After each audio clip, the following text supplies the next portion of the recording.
નમસ્તે, જય કાના. તો અમારા ઘરે આજે આવી ગયા છે મહેમાન, એટલે કે #ફ્રેન્ડ્સ.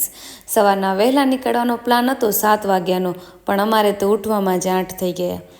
પછી અમે ગરમા ગરમ મજાનો નાસ્તો કર્યો, અને એ પણ ઘણા ટાઈમ પછી આવી રીતે આખું ગ્રુપ સાથે બેઠા બેઠા નાસ્તો કરતા હોય ને, તો એની મજા જ કંઈક અલગ હોય.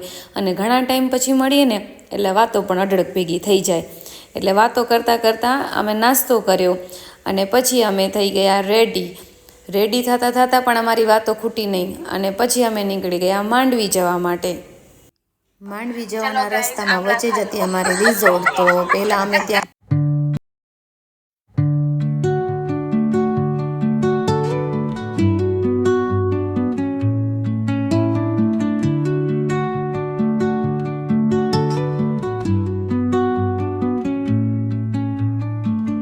under the boughs where the shadows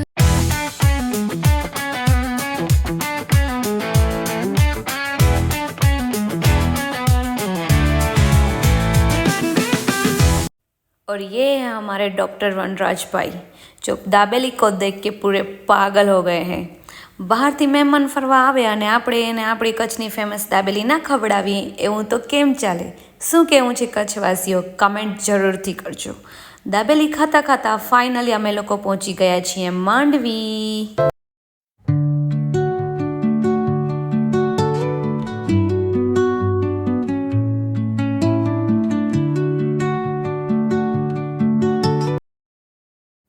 માંડવીમાં અમે સૌથી પહેલે ગયા વિજય વિલાસ પેલેસ.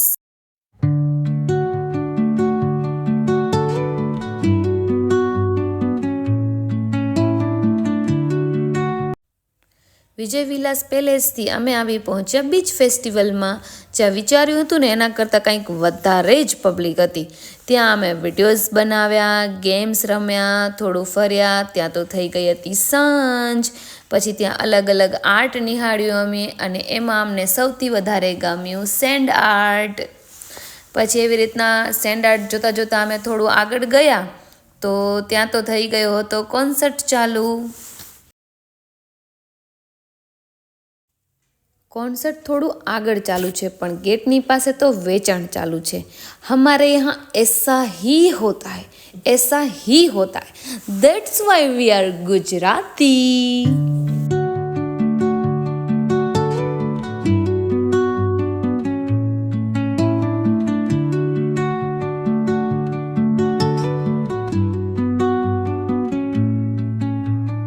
under the બહુ બધું રખડીને અમને લાગી ગઈ હતી ખતરનાકવાળી ભૂખ, એટલે અમે ચાલુ કરી પેટ પૂજા. અને ભૂંગરાવાળા ભાઈને જોઈને તો અમને અમારા બચપનની યાદ તાજી થઈ ગઈ.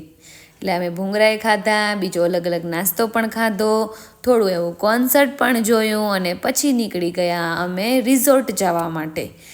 રિઝોર્ટ પહોંચતાની સાથે વાતો કરતાં કરતાં અમને તો ક્યારે નીંદર આવી ગઈ ને કાંઈ ખબર જ ના રહી. બીજા દિવસે સવારે અમે એકદમ આરામથી ઉઠ્યા, જાણે આજે તો ક્યાંય જવાનું જ ન હોય ને, એકદમ પોતાની મોજમાં જ. સવારના મોઢું ધોયા વગર વ્લોગની ક્લિપ લેવાનું મેં તો સ્ટાર્ટ કરી દીધું. અને બીજી આ અનુ, જેને જ્યાં જુઓ ત્યાં બિલાડા ખબર નહીં ક્યાંથી મળી જાય છે યાર. અને અહીં ચાનું ડિસ્કશન ચાલે છે કે અહીંયા બેસશું કે ત્યાં બેસશું.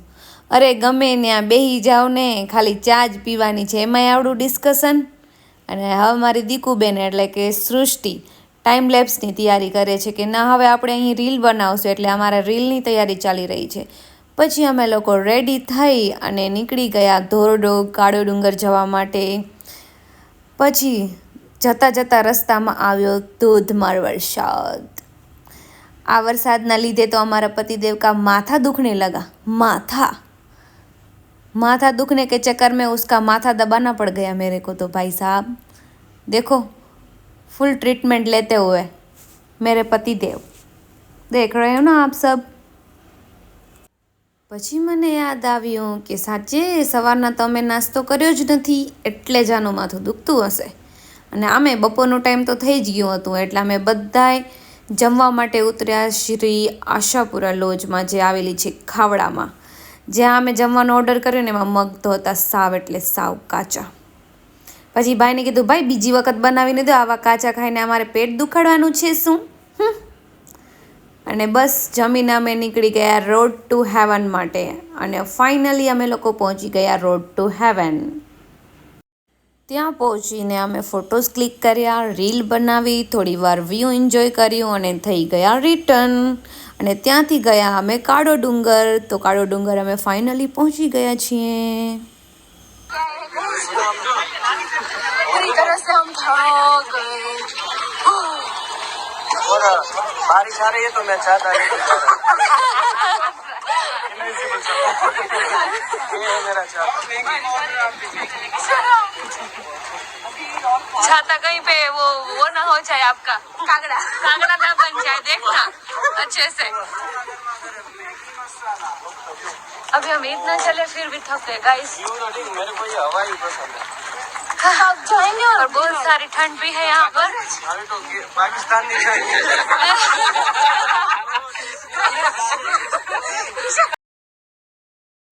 હું ફર્સ્ટ ટાઈમ કાળો ડુંગર 9th સ્ટાન્ડર્ડમાં મારા દાદા સાથે આવી હતી. એના પછી હું 2 થી 3 વખત આવેલી છું ને આજે આવેલી છું. હું જેટલી વખત પણ આ જગ્યાએ આવી છું ને તો પગથિયા ઉપર જે કોઈ અલગ અલગ વ્યક્તિ એક જ સોંગ ગાતા હોય છે, પરદેસી પરદેસી જાના નહીં. એના પાછળ શું કારણ છે પ્લીઝ મને કોઈ કહેજો, કેમ કે મને નથી ખબર.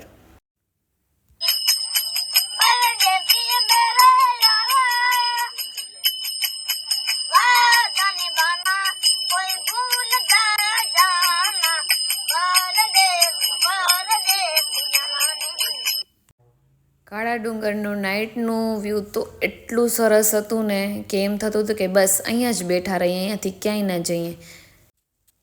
કાળા ડુંગરમાં ત્યાં કર્કવૃત પસાર થાય છે, જેના લીધે ત્યાં મેગ્નેટિક ફિલ્ડ વધારે છે. ત્યાં બોટલ, સિક્કો કે ગાડી આપણે રડતા મૂકીએ ને તો એ વિરુદ્ધ દિશામાં ઉપર ચડે છે. ધોરડોનું નાઇટ વ્યૂ એન્જોય કરતાં કરતાં અમે પહોંચી ગયા કોન્સર્ટમાં.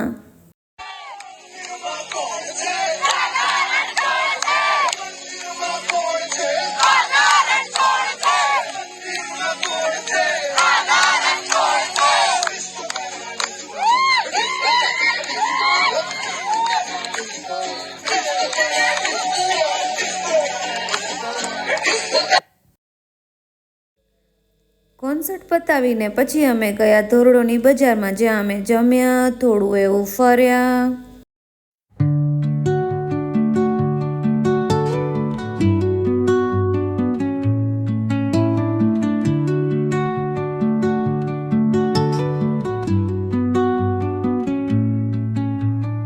Under the boughs where the shadows play, the wind hums soft. એન્ડમાં અમે પીધું જામુન શોટ્સ અને જામુન શોટ્સ પીને અમે નીકળી ગયા રિઝોર્ટ તરફ જવા માટે. પછી અમે વચ્ચે લીધો એક સ્ટોપ, એટલે કે ભીરંડિયારીના ફેમસ માવા ખાવા માટે. માવા ખાતા ખાતા અમે તાપડું પણ કર્યું અને ખૂબ મજા લીધી માવા ખાવાની, અને થોડું એવું પાર્સલ પણ કરાવ્યું. ઠંડી તો બહુ બધી હતી અને તાપડું કરતાં કરતાં અચાનક આરજેને યાદ આવી ગયો એના કેદારનાથનો કિસ્સો.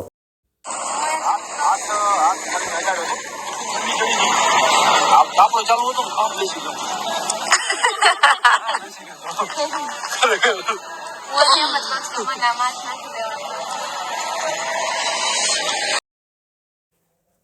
જો આ છે ભીરંડિયારીનો ફેમસ માવો, દેખાડું તમને, જો તમે પણ ખાજો જાઓ ત્યારે. રાતે અમને પહોંચતા જ 2 વાગી ગયા હતા, એટલે જતા હવે તમે સૂઈ ગયા અને પછીના દિવસે સવારે નાસ્તો કર્યો. પછી અમે રેડી થવા લાગ્યા અને રેડી થઈને આજે અમે જવાને છીએ સ્મૃતિવન. અમે સ્મૃતિવન તો પહોંચી ગયા, પણ ત્યાં હતું 2 થી 2.5 કલાકનું વેઇટિંગ. તો પછી અમને થયું કે આવડું વેઇટિંગ તો અમારાથી નહીં થાય, કેમ કે એ લોકોને રિટર્ન રાજકોટ પણ સાંજે જવાનું હતું. એટલે પછી અમે નક્કી કર્યું કે આ સ્કીપ રાખીએ, આ વખતે નેક્સ્ટ ટાઈમ મ્યુઝિયમમાં જશું. પછી અમે આવી ગયા ભુજિયોના ગાર્ડનમાં. પછી અમે લોકોએ અહીં વિડીયોઝ લીધા, ફોટોઝ ક્લિક કરાવ્યા, નાસ્તો કર્યો. અને જુઓ આ છે સ્પીકર, એની અંદર એટલું સારું બેકગ્રાઉન્ડ મ્યુઝિક વાગતું હતું ને.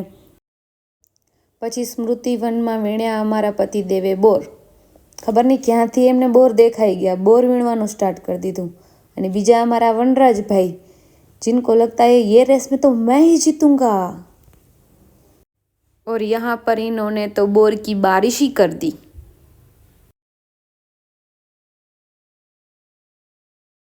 3 દિવસ કચ્છમાં ફરવા આવ્યા પણ 3 દિવસ એ લોકોએ દાબેલી જ ખાધી છે. એટલે એમને લઈને આવી ગયા અમે હિલવ્યૂ રેસ્ટોરન્ટમાં, જ્યાંની ગુજરાતી થાળી બહુ જ ફેમસ છે. જમીને અમે લોકો રિટર્ન થયા અંજાર જવા માટે. પછી અંજારમાં જેસલ તોરલના દર્શન કરાવ્યા અને પછી એ લોકો નીકળ્યા રાજકોટ જવા માટે. અને અહીંયા ટ્રીપ પૂરી થવાનું ક્યાંક દુઃખ હતું, અલગ થવાનું પણ દુઃખ હતું, પણ એક હોપ પણ હતી કે પાછા જલ્દી મળશું. આ સાથે અમારી ટ્રીપ અને વ્લોગ અહીં જ પૂરો થાય છે. આપણે મળશું નેક્સ્ટ વ્લોગમાં. ત્યાં સુધી બાય બાય.